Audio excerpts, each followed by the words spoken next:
ஏங்க பெருசா என்னங்க கேட்க போறாங்க? நீங்க பிரஷர் வேற, உங்க பேர் என்னன்னு கேட்பாங்க, அப்புறம் சர்டிபிகேட் காட்ட சொல்லுவாங்க. நம்ம கிட்ட தான் சர்டிபிகேட் இருக்கேங்க. கஷ்டப்பட்டு போராடி நான் தான் உங்களுக்கு சர்டிபிகேட் வாங்கி கொடுத்துட்டேனே. அப்புறம் வேற என்ன கேட்பாங்க? ஷோ வேண்டாம் போதுங்க, நானே டென்ஷன்ல இருக்கேன். நீங்க வேற என்ன கூல் ஆக்குறேன்னு பேசி பேசி நீ இன்னும் டென்ஷன் பண்ணாதீங்க. தயவு செஞ்சு விடுங்க ப்ளீஸ். சரி சரி, ரிலாக்ஸுங்க. இன்டர்வியூ தான் அட்டெண்ட் பண்ண போறீங்க. இங்க வேலை கிடைச்சா ஓகே, கிடைக்கலன்னா வேற எங்கேயாவது பெட்டரா கிடைக்கும் நினைச்சு போயிட்டே இருப்போம்.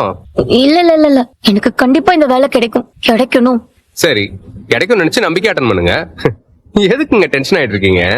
ஓகே தான், டென்ஷன் லுக்கு போய் என் மேல கடுப்பு லுக்கு வந்துருச்சு. அதுவும் நார்மல் லுக்கு தான் உங்களுக்கு. தம்பி சோழா எங்கப்பா இருக்க?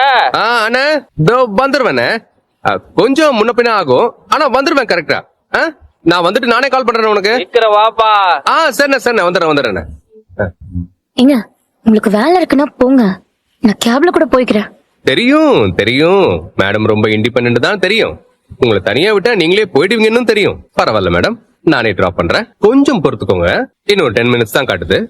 போயிடலாம். நான் ஒன்னும் அதுக்காக சொல்லல, உங்களுக்கு ஒர்க் ரிலேட்டடா கால்ஸ் வந்துட்டே இருக்கு, அதுக்காக சொன்னேன். தெரியும் மேடம், நான் பாத்துக்கிறேன். ஏதாவது சான்ஸ் கிடைச்சா என்ன கழட்டி விடுறதுலயே இருக்காதீங்க.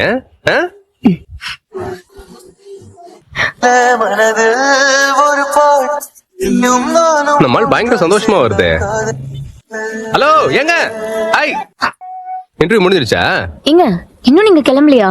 இல்லங்க, நீங்க சீக்கிரம் வந்துட்டீங்கன்னா அப்படியே கூட்டு போயிடலான்னு வெயிட் பண்ணேன். ஏங்க உங்களுக்கு கால் வேற வந்துச்சுல, நீங்க போயிருக்கலாமே. அதெல்லாம் பரவாயில்லங்க, நான் சமாளிச்சுக்கிறேன். சரி, உங்களுக்கு இன்டர்வியூ எப்படி போச்சுங்க? ஒரு ரவுண்ட் முடிஞ்சிருக்கு, இன்னொரு ரவுண்ட் இருக்குன்னு சொல்லிருக்காங்க. இன்டர்வியூ முடிஞ்சதும் தான் இருக்கேன், காலையில இருந்து எரிச்சலாவே இருக்க. டேய் அதெல்லாம் ஒண்ணும் இல்ல, நீ வேலையை மட்டும் பாரு. நீ ஏன் இப்படி இருக்குன்னு எனக்கு தெரியாதா? இருக்கும்போது அருமை தெரியல, விட்டு போகும்போது வலிக்குதோ? என்ன வானதி வராளான்னு பாக்குறீங்களா? டேய் நான் வந்துட்டு அப்படி சொன்னா? பின்ன ரோட்டை எட்டி எட்டி பாத்துட்டு கிடக்குறீங்க. வண்டியை கொடுக்கணும்ல, அதுக்காக தான் பார்த்தேன்.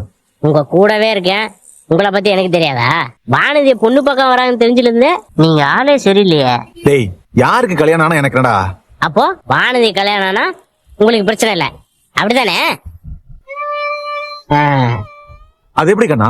போன வாரம் வரைக்கும் என்ன தேடி தேடி வந்துட்டு திடீர்னு வீட்டுல மாப்பிள்ளை பார்த்துட்டாங்க, நான் கல்யாணம் பண்ணிக்க போறேன்னு சொல்றா. அதுதான் தெளிவா சொல்லுச்சுல்ல, போன வாரம் வரைக்கும் அதுக்கு உங்க மேல மதிப்பும் மரியாதையும் இருந்துச்சு.